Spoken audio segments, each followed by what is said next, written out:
X-Bass Marandura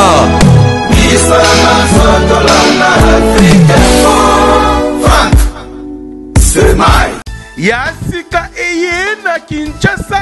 Restaurant l'Orangerie. Restaurant l'Orangerie. Koutia Kusia Balala. Na spécialité na bango. Poulet au makala. Poulet au makala.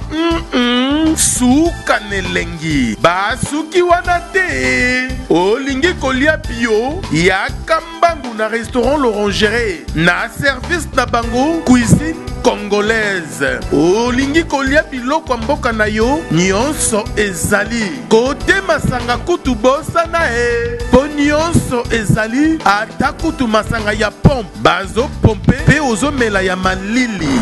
Otuninga adresse. Eza mosikate. Yakakaka na boulevard du 30 juin. Arrêt Vodacom. Mosikate na BCDC. Service. Yakolobelate. Un personnel très qualifié. Et bon, chaque samedi. La musique douce du groupe Les Professionnels. Bienvenue et surtout bon appétit. Excellent fidèle internaute, merci de votre confiance et fidélité renouvelée sur www.africainfo.net. Merci également à tous les amis de Franck Stéma et Papi à travers le monde. Aujourd'hui, nous sommes revenus chez vous, mesdames et messieurs, dans le cadre de l'émission Analyse. Analyse, bien sûr, avec la personne que vous avez tant cherché. Et lui, c'est un confrère qui fait bien son travail ici à Kinshasa. On l'appelle bien sûr Thierry Diawa. Thierry Diawa, l'homme de ces années-là, musique. Enfin, il est de retour avec nous. Bonjour Thierry Diawa. Bonjour Franck Stéma et bonjour à tous les amis de Franck et surtout à ceux-là qui nous écrivent régulièrement. Il faut les rappeler de temps en temps l'émission tous aura des formations. Et ça les bisous bien comme on a eu, ça fait très longtemps. Vraiment très longtemps. Tout ça bien, tout ça bien dans la mboka. Nengezara rato ko zela élection s'occuper koya et s'occuper koya té to ko zela kaka. To ko zela kaka, tu vas comprendre biso tu n'as pas le beach. Ouais. Peut tourner l'émission ouais da centre culturel. Bando bazo répéter, ba te délai ça les bisous bien. Mais Thierry Diawa, ils a analyse. Tu remets un peu comme ça la moi analyse, il y a quelques points par rapport à temps, Papi Sidiso, tu analyser. Je crois que vous avez informé par rapport à la libération artiste Bercy Moana. Bercy Moana. Déjà, au Kangamanayo, il y a la cause, il doit être libéré. Bon, libération n'est pas le problème entre l'artiste et Héritier Watanabe. Na famille, il y a Maître Richard Mbata ou Atika Kibiso. Baza vraiment d'accord, la libération de Bercy Moana. Est-ce que tu as un mot à placer par rapport à cela? Bon, ce qui totalement bien, ma Bercy a ça qui accident, c'était un accident. Ce qui était Tazalaki na Yenda ya Motuka, soit Tazalaki to chauffeur, mais Motuka, Ezali Yaye. Alors Motuka Bercy et Boumaki Richard. Alors, Sotozongi na Mibeko, na cas accident, Mouto Aboumi, avec permis de conduire, on a quand même na Mikolo au salon en prison. Notamment, Bakatara 6 mois de prison, selon Kane Boko Sambela. Ce qui paie Sambi bien, Bako Tiangopé, moins de 6 mois. Mais ils ont quand même infraction sur Bomi Moutou na cas accident. Mais ils ont condamnation qui n'a pas peine de mort. Donc, Souka Souka, Bercy, à Kokaka Kobima. Donc, Souka Sisi Mikolo na e, Sengela qui abima. Alors, le problème est que Abimi, peut-être un mois avant, Penaye Koka, il y a peut-être des autres salles à moi, Mikakatano. Mais, tribunal, tout justice, ils ont la loi, et puis ils ont la démarche, ils ont la salaka. Au gros, on appelle un appel, bafundio bakondano lelo ozongi na bavoka bo sengi sous appel te bokondana nga nazaki na raison botala boyna boy c'est possible. Donc ceux qui bazonga qui sont en appel na ka Bercy et que un mois wana à consommer en a présenté à Zalibanda moyennant une caution. Donc pour nous c'est tout à fait normal. Nayebi passi à maman Oyaboti Richard, maman Moboti. Donc pour naye Richard ozonga souté. Donc à ta Bercy a sali 10 ans de prison, à ta sali 15 ans. Pas si à Bercy na prison et go soulager maman té. Maman sera vendre au cancer plus moi na naye ka cancer Bercy parce que yebi mukolo ya botaki moi. Le soir vendre bien à Richard Nangaye. Mais est-ce que sera moni à Richard Azate bien Bercy le rôle en prison, je ne pense pas. Souka Bercy a Koreka Kobima. Quel que soit le moment pour nous, c'est tout à fait normal. Les agents de justice à Congo, quel que soit ce qui s'est passé, mais à purger quand même, ça fait plus ou moins 5 ans. 5 mois, pardon. Nenga Kotagi na prison. Donc, ceux qui ont eu un mois en Etikali, ils sont en solo. Et ça, les démarches à la justice, c'est normal. C'est normal. Alors, par rapport à la réaction à maman, nous, on que ça pesait. Parce que Richard, il s'est dit qu'il a 10 ans en prison. Richard aussi, il a sauté. Alors, pour Bercy, à propos dans les médias, que écoute, basé sur la confirmation que l'artiste héritier va qui est en prison. D'ailleurs, l'artiste qui sort il y a $12,000 pour corrompre bango ba moto wana. On a qui dans les médias wana en ligne. Est-ce que vous avez par rapport à la maman? Bon, héritier, Azali, déjà le chef, Aza président et orchestre. Alors, Aza toujours besoin de bons éléments et Aza l'orchestre. Alors, ce qui est que l'élément est en prison et qu'il y a un problème. Alors, ce qui ont vraiment besoin de il n'y a pas de problème. Ce qui est sengi au résoudre, il y a résoudre pour nous, héritier à mbongo te, mais ils assurent que Bercy, les lotos lobité à l'Inga Kakabima. Pour les lotos vendus 1 mois. Bon, Bercy, nous maman va calme. Après 1 mois, ça va 6 mois, maman, le basus. Donc, c'est tout à fait normal, nous pas bima prison. Et ils allaient dans caution au Yago Futa. Pour l'air, bakatela qui est autant il y a Mikolo na prison et puis une amende. Amende ça toujours. Alors les leçons qui héritiers à fouti amende wana pour nangai bon je trouve tout à fait normal les hommes justice to mona na mboko. Na mboko to ko mona ke ba mosaka ya lobi ba bakangi. Jibe piano ki sangwango ba téléphone bo akiti mo na prison bo moni photo mosaka zobima. Alors est-ce que Jibaza un procureur de la République Azaka musicien même kana Ferregola. Ferregola bakangi awa Félix Ayoki sangwango Jibe qui albi tete moi mbala bakangi pour nani ah ba lobi ala na kashoba ba bimisi donc ezali ba réalité auto ko mona na mboka na biso pone besoin ko kota pe na côté justice ngoto critiquer ngo na ndenge ya mabe obi bango pe bakoma batami beko ba ya osala biso lettre eza ndenge ya justice na biso donc ce que sengaki que Bercy a kokisa 6 mois tabima na 5 mois mais 1 mois en etikali apesa mo solo oya mona ni opesa mo solo apesi et surtout ceux qui héritiers apesi mo solo wana po ba bruit peso bima que Bercy a kokota en orchestre héritier donc c'est tout à fait normal. Oui, un dimanche, avant que Bercy a bimi, mais tu vas retourner un journaliste. Est-ce que Bercy a continué l'orchestre héritier? On a dans la prison. On a retourné dans la prison. Est-ce que Bercy a continué l'orchestre héritier? Il y a noté. Est-ce que l'idée que Bercy est dans la prison et boum, qui est la Bercy n'est pas héritier. Les gars qui ont tellement pété Moussala alors après de temps oui, c'est vrai. Donc Bercy a continué pas héritier et c'est tout à fait normal. Pour nous, bon, ils ont les sous-moutés. Jiba fouté la Moussaka Bima, Jiba fouté la Ferregola Bima. Oazé quoi ça l'intervention. Nani Sousso yo, sœur nanga yo, tante Nabiso yo, Kizinjora. À côté de Makala. Kofi Abimisa Kaye. Donc c'est tout à fait normal ça nanga maramboya. Et surtout pour na Bercy, ezaki accident.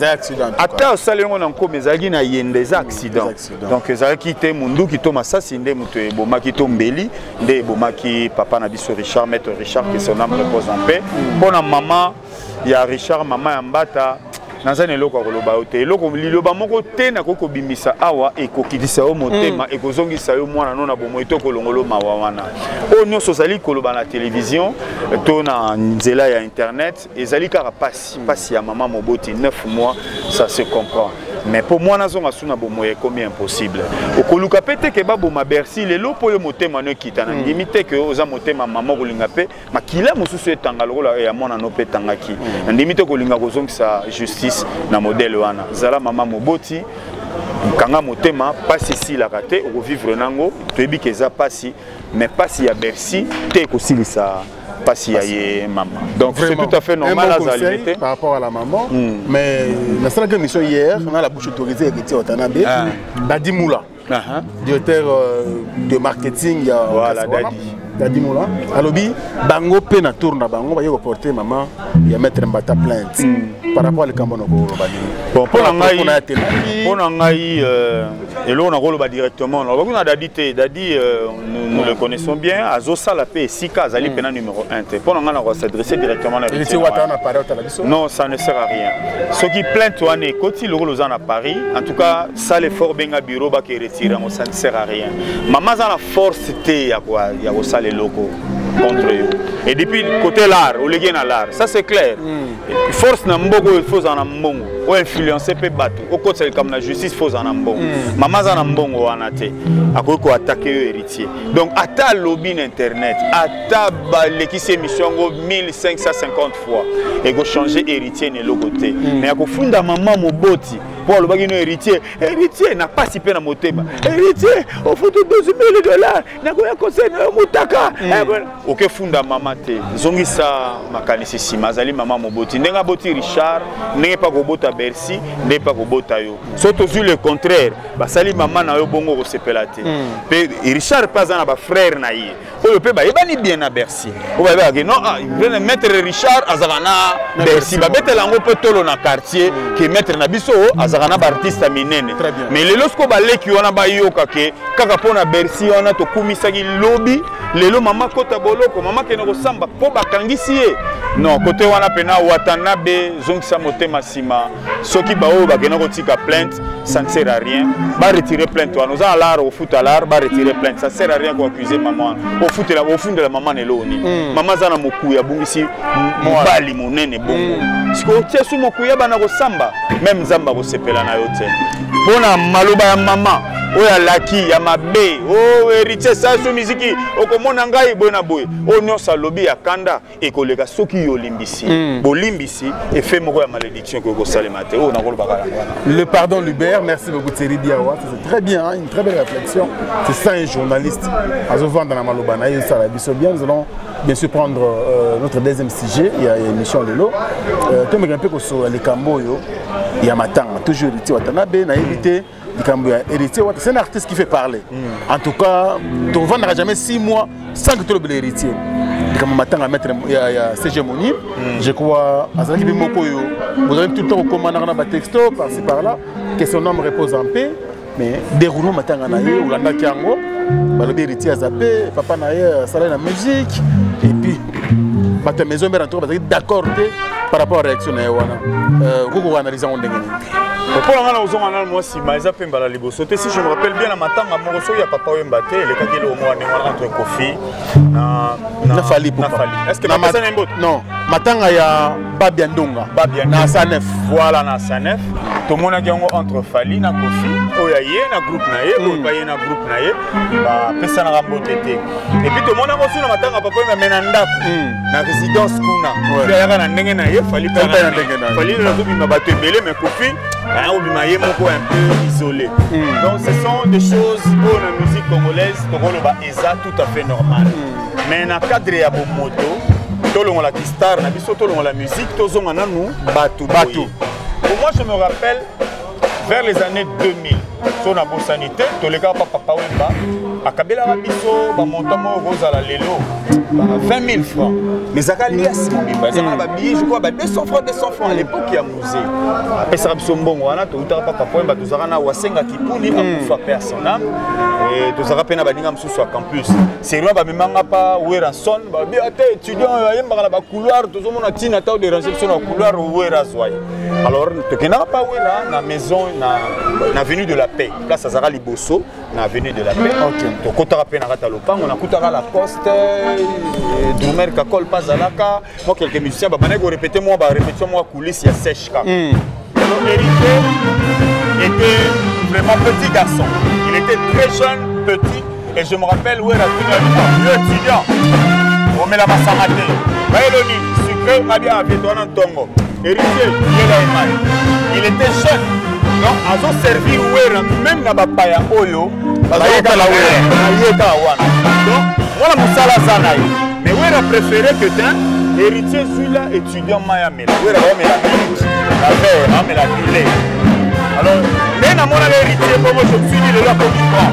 Alors, ce qui a commis au père, papa, on a mon Congo.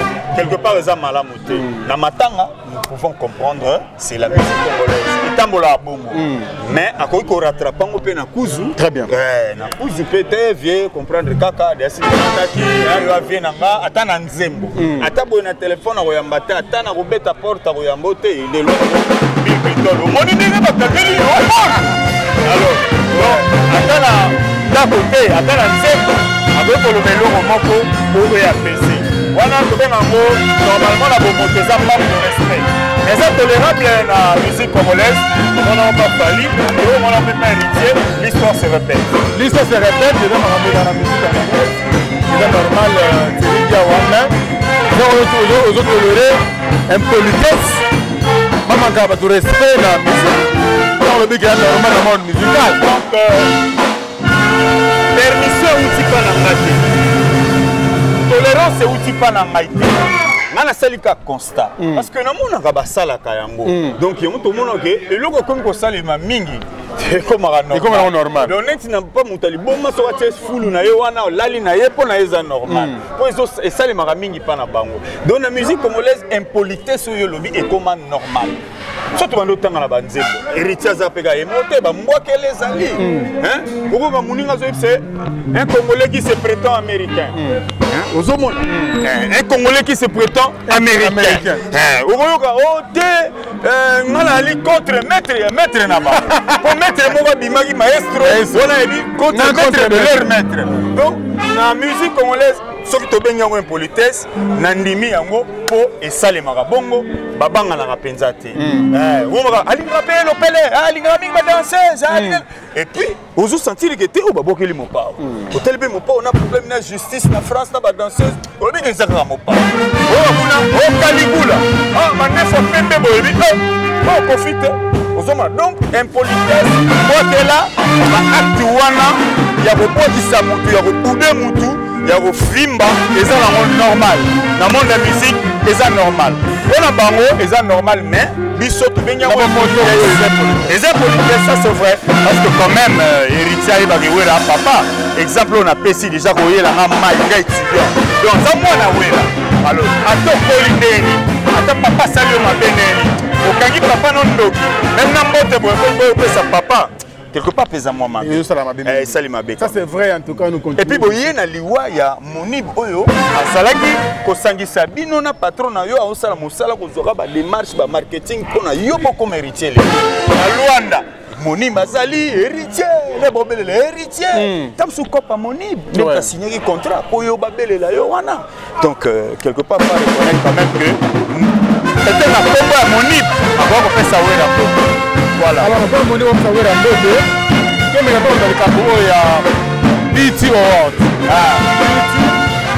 il fallait pour passer par congolais mieux pour la musicien pasteur docteur comédien de voter c'est pour la première fois on a invité la génération peut-être un congolais a nominé la BT Award mais de Moni hier la nuit cérémonie de l'équipe mais à remporter tout.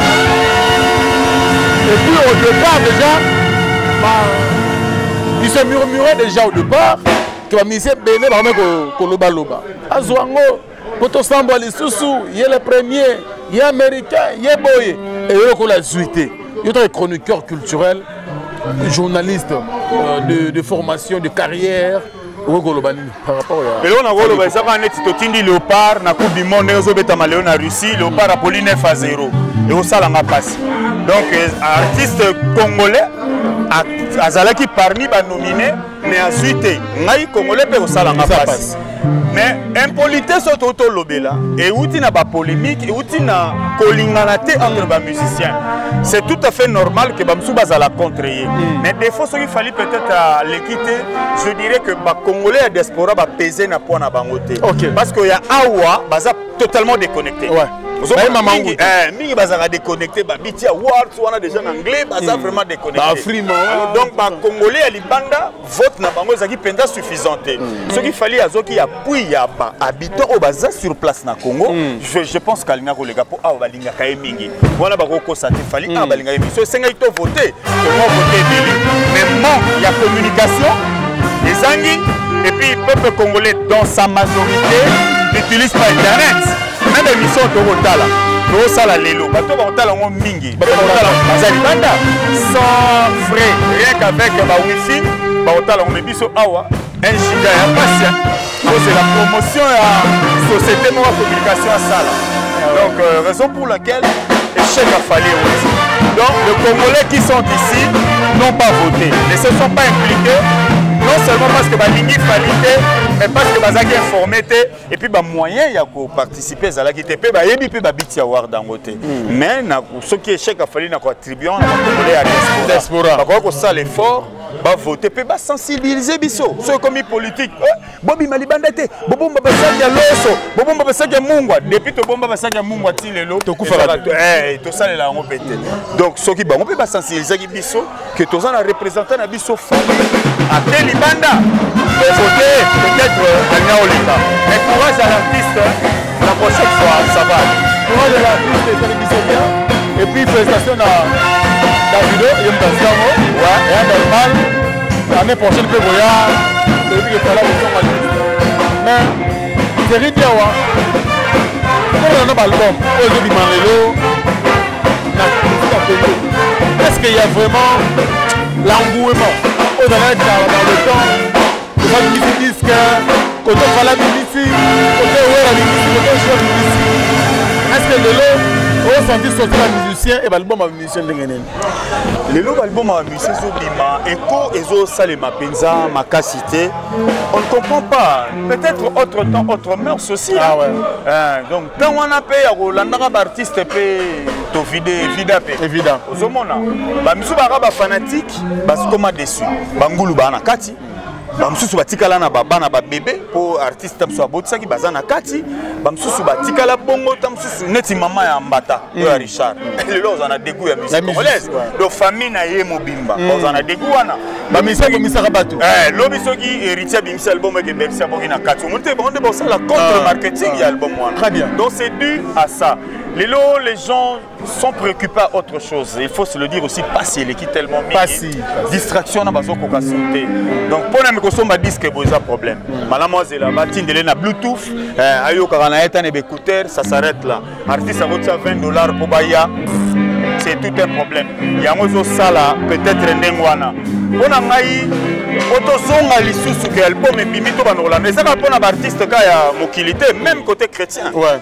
Frère Patrice a sala album moko boye. Nana le imbuma. Nana le imbuma. Et l'équipe a bongo. Frère Mike Kalamba. Mike Kalamba et auto bimisa. Toujours ça la promotion à la télévision. On fait comme on fait d'habitude.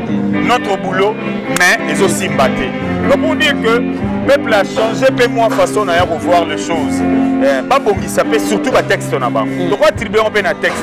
Et comme il peut sonner mingi, olandaka banzembo na bango kaka bongo ebimisi ko bando landa entre temps ba bêtise ya na kati.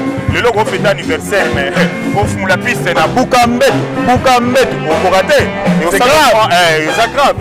Ça le mois passé mingi donc peut-être wana.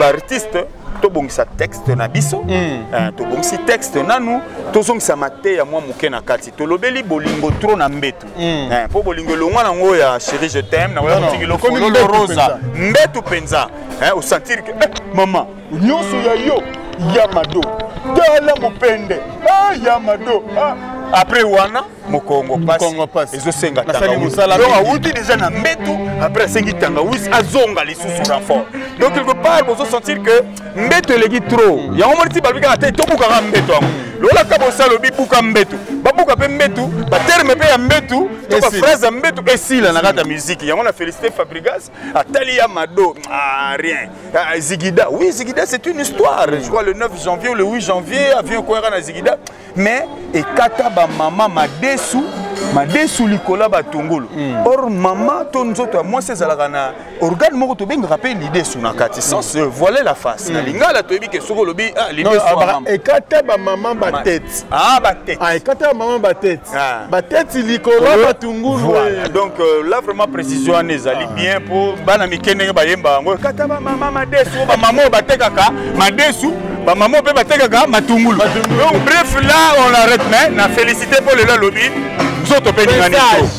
loquet topé et bouger trop. Alors, Tony ça lokolo ata. c'est comme si le colo est nzoto te. Bon, bref, tu comprends que le colo bloqué. Là au moins on peut danser. Papa pas goyen a fait typer. Azo ni saneka malem pour moi AVCP bêta qui est. Est-ce qu'il est accroché? On dirait que tu as bêtise, on dirait pinçage. Bon, jusque-là, c'est encore au début. Jusque-là, c'est encore au début. Tu encourages l'artiste. Tu peux essayer bonne chance parce que texte est monsieur Zosimba. Tu me katana. Tu me katana le colo. Tu bini na loketo trop, loketo zo sepelisa so mingete. Ba bêtise ne paye yango peso.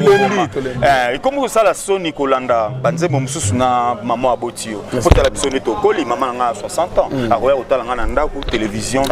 Abotie nzembwana Théozapé, bravo l'artiste Fabregas Maestro, parce que nous parlons de Fabregas.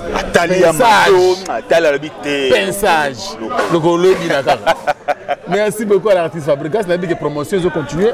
Ils ont bunda nango ti bakoyoka. Ah batbarobina po yango ne to lingi. Bêtise to lembi loketu, oboye, tombo lokolo, boye non c'est trop. C'est bien, ça la bien. Mais ndenge tu rappelles Fabregas, animateur n'a quitté, Cédric Yamado. Bon, il y a un petit Yamado, le labo qui va crier on dirait que c'est décidé à la carrière. Un mot par rapport à lui. C'est la bonne chance.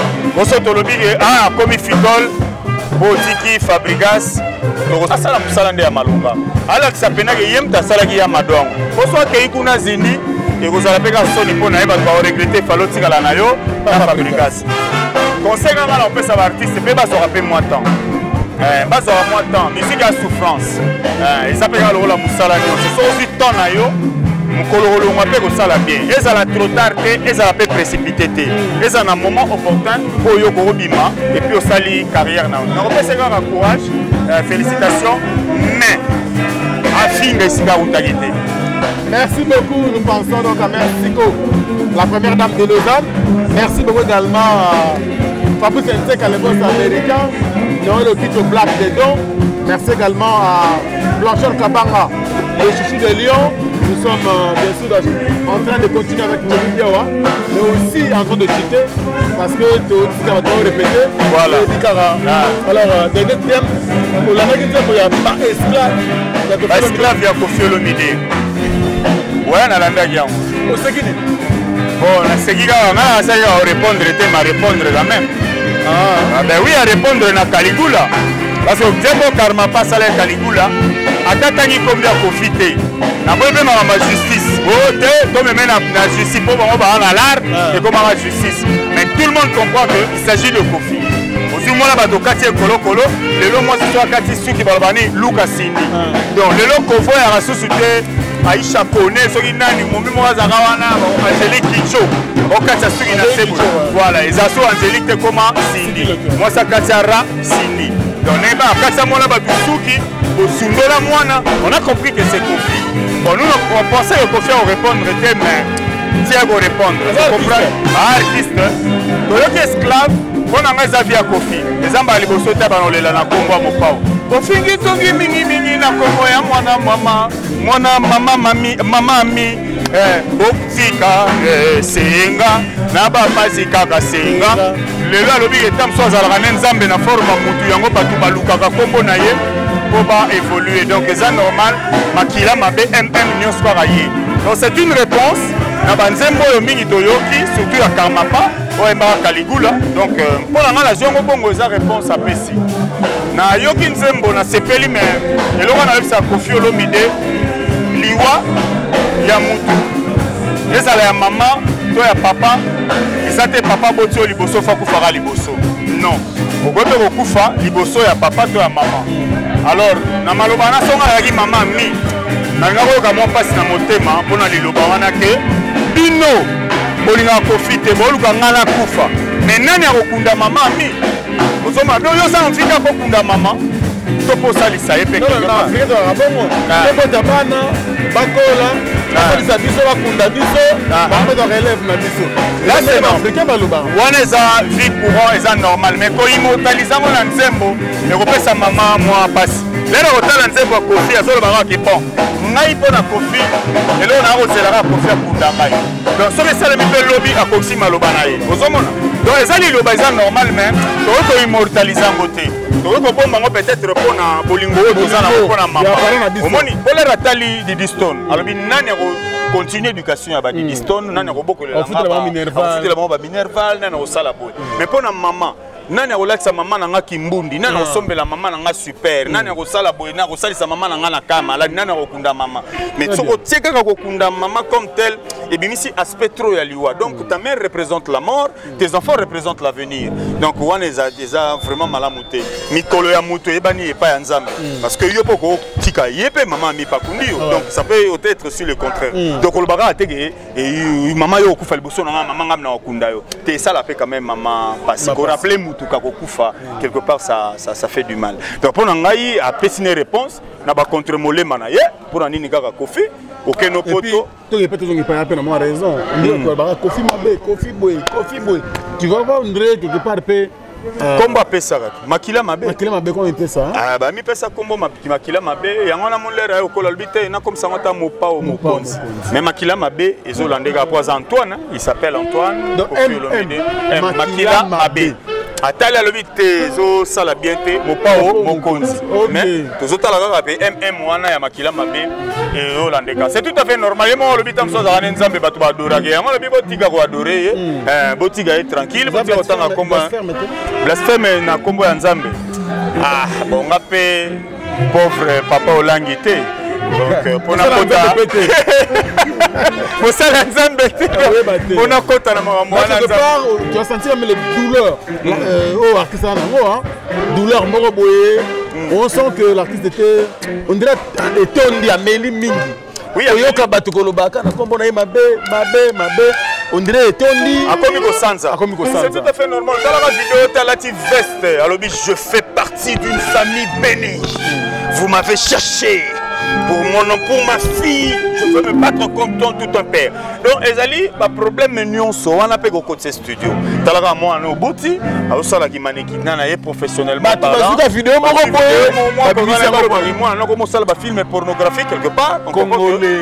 Ça fait mal en tant que papa. Donc nyonso wana ezaka réponse à kopesa na ba contre molé manaye na ba oba lo bakalinga mingi lopele, wa linga mingi ba danseuse joie donc yango wana. Donc réponse à pesi na ba contre molé na ye yango wana esclave donc boyoka yango Kofi azalaka nzambe mais ani ye bakate na forme mutu mani ye bakate yango sengi totika kosambela ye donc tanga na kombo netro ezani tozo sambela mopao donc alobi to sambela ka esute tanga mingi komba Jésus tanga mingi komba Jésus ke kombo ya mopao koma komba Kofi komo le quand même ya Jésus donc asengi pardon tam sunza mako punir ye pour komo le ka mwana na succès donc yango ça veut dire tu as manqué quelle réflexion me promettre ba internaute tout ça la deuxième version campo et tout zio tout introduit tout l'accès batuké réellement série dia version analyse version série dia de retour na chaque semaine tout ça les fortes orayo pour bande de nous ba réclamer qui ba komelinga j'espère que yo ba komela ki o mingi en tout cas c'est tout servi bango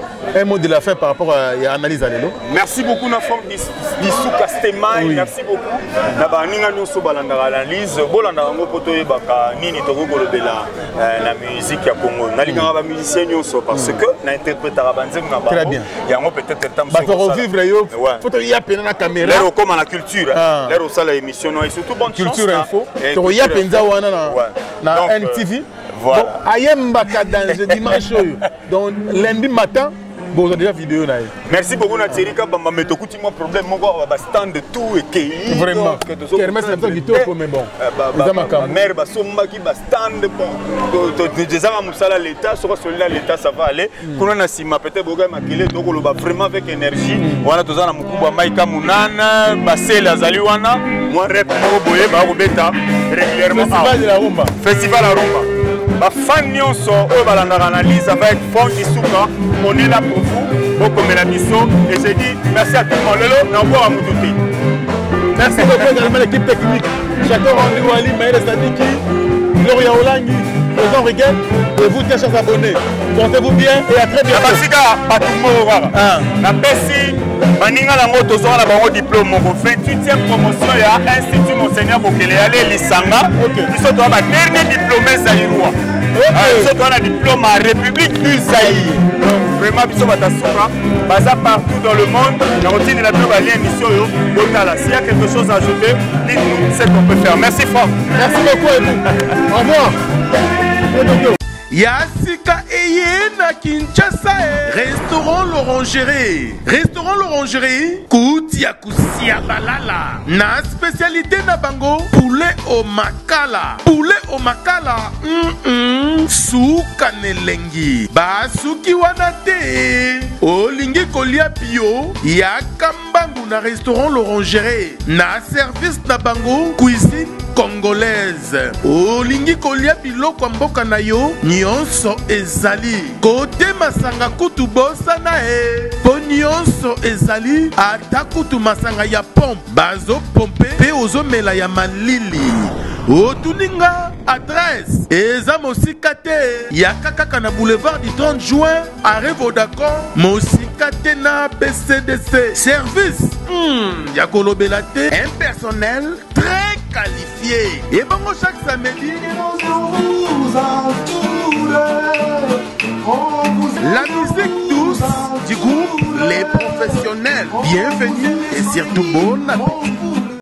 Bana King, Bana Dar es Salaam, Bana Poto, Bana Mokil Mobimba, Site FM Moko, Afrique Info avec Franck Stemai, Yandankala, Twende.